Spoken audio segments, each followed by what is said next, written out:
Welcome to my channel kids, Historico Hindi Stories for Kids. Let us learn with me.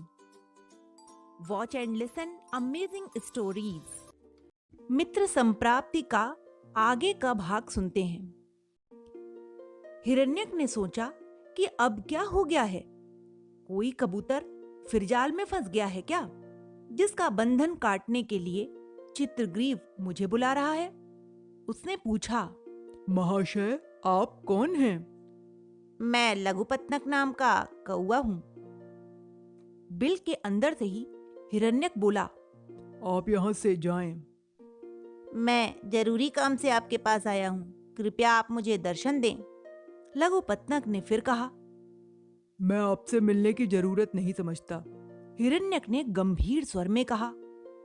मैंने आपको चित्रग्रीव और उसके साथियों को जाल से मुक्त करते देखा है। मुझे आपसे अनुराग हो गया है। जरूरत पड़ने पर कभी मैं भी आपकी कृपा से मुक्त हो सकूंगा। कृपया आप मेरी मित्रता स्वीकार कर लें। लघुपतनक कहने लगा। महाशय, आप भक्षक हैं और मैं आपका भक्ष्य हूँ, अतः आपसे मित्रता संभव नहीं। आप यहाँ से चले जाएं। यह सत्य है कि जिनका कुल और वित्त समान न हो, उनकी मित्रता और शत्रुता अच्छी नहीं होती। सबल और निर्बल की मित्रता या शत्रुता व्यर्थ होती है। हिरण्यक ने कहा। मित्र हिरण्यक, मैं तुम्हारे द्वार के आगे बैठ गया हूँ। यदि तुम मुझसे मित्रता नहीं करोगे तो मैं यहीं अपने प्राण त्याग दूंगा। लघुपतनक बोला। आप मेरे शत्रु हैं, मैं आपसे मित्रता कैसे कर सकता हूँ भला? अत्यंत घनिष्ठ हो जाने के बाद भी शत्रु के साथ संधि नहीं करनी चाहिए। जल चाहे जितना भी गर्म हो, अग्नि को बुझा ही देता है। हिरण्यक कहने लगा।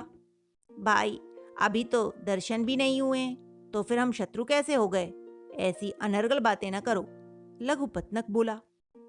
शत्रुता दो प्रकार की होती है, स्वाभाविक और अस्वाभाविक। मेरी आपकी स्वाभाविक शत्रुता है। अस्वाभाविक शत्रुता तो कभी कभी गुणों से मिट भी जाती है, पर स्वाभाविक शत्रुता कभी नष्ट नहीं होती। मनुष्य कारण से ही किसी का मित्र या शत्रु बनता है। मनुष्य को अकारण शत्रुता नहीं करनी चाहिए। सभी से मित्रतापूर्ण व्यवहार करना चाहिए। एक बार मित्रता करने के लिए बाहर निकलकर भेंट तो करिए। लघुपतनक कहने लगा।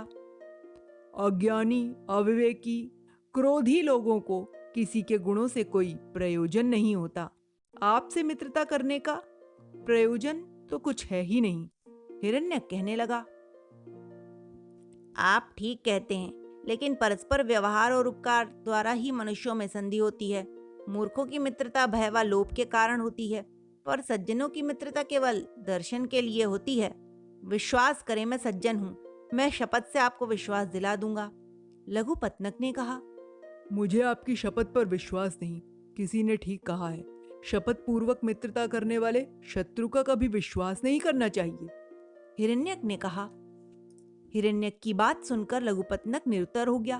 वह मन में सोचने लगा कि हिरण्यक नीति शास्त्र में प्रवीण है, इसीलिए मैं उससे मित्रता करने के लिए तत्पर हुआ हूँ। वह बोला। मित्र हिरण्यक, विद्वानों के कहे अनुसार तो परस्पर 7 बातें करने मात्र से ही मित्रता हो जाती है। अतः मित्र तो तुम मेरे बन चुके हो। मेरी बात सुनो।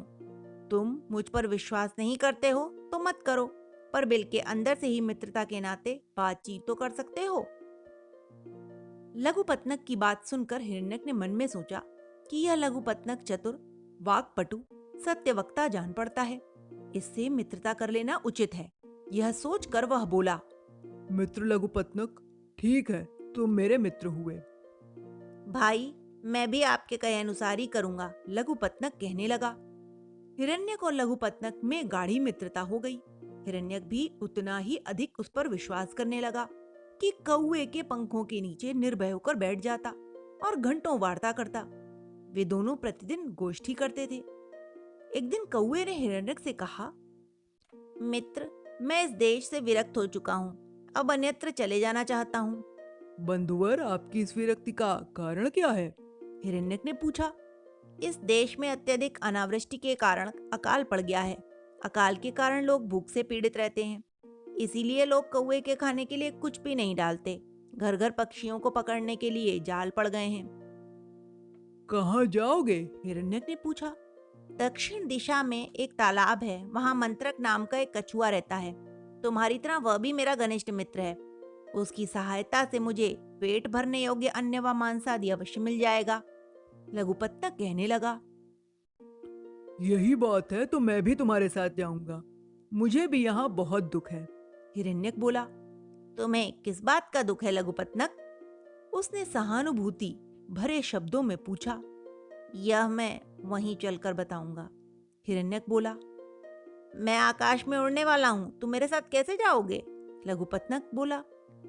मुझे अपने पंखों पर बैठाल कर ले चलो हिरण्यक।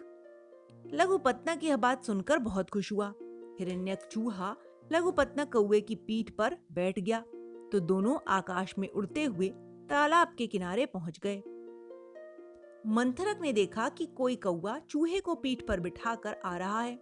वह डरकर पानी में घुस गया। लघुपतनक को उसने नहीं पहचान पाया। लघुपतनक ने हिरण्यक को थोड़ी दूर बैठ जाने के लिए कहा और पानी में लटकती हुई एक शाखा पर जाकर बैठ गया और जोर जोर से पुकारने लगा। मंत्रक मंत्रक, मैं तुम्हारा मित्र लघुपतनक हूँ, जल्दी बाहर आओ। लघुपतनक की बात सुनकर मंत्रक खुशी खुशी बाहर आ गया। अब दोनों मित्रों ने एक दूसरे का आलिंगन किया। तभी हिरण्यक भी वहां आ गया और मंत्रक को प्रणाम करके वहीं बैठ गया। मंत्रक ने लघुपतनक से पूछा। यह चूहा कौन है? पक्षी होते हुए भी तुम इसे पीठ पर कैसे लाए? यह हिरण्यक नाम का चूहा है और मेरा मित्र है। बहुत गुणी है, किसी दुख से दुखी होकर मेरे साथ यहाँ आया है। इसे अपने देश से वैराग्य हो गया है। लघुपतनक ने मंत्रक से कहा। तब मंत्रक बोला। वैराग्य का कारण क्या है? यह बात मैंने भी इससे पूछी थी तो बोला वहीं चलकर बताऊंगा। मित्र हिरण्यक, तुम अपने वैराग्य का कारण तो बताओ, लघुपतनक ने कहा। लघुपतनक की बात सुनकर हिरण्यक बोला। तुम मेरे वैराग्य का कारण जानना चाहते हो और जहां तक मैं समझता हूँ मंत्रक भी यही चाहता है। तो पहले यह कथा सुनो, फिर तुम अपने आप जान जाओगे। यह कहकर हिरण्यक ने आगे की कथा कही।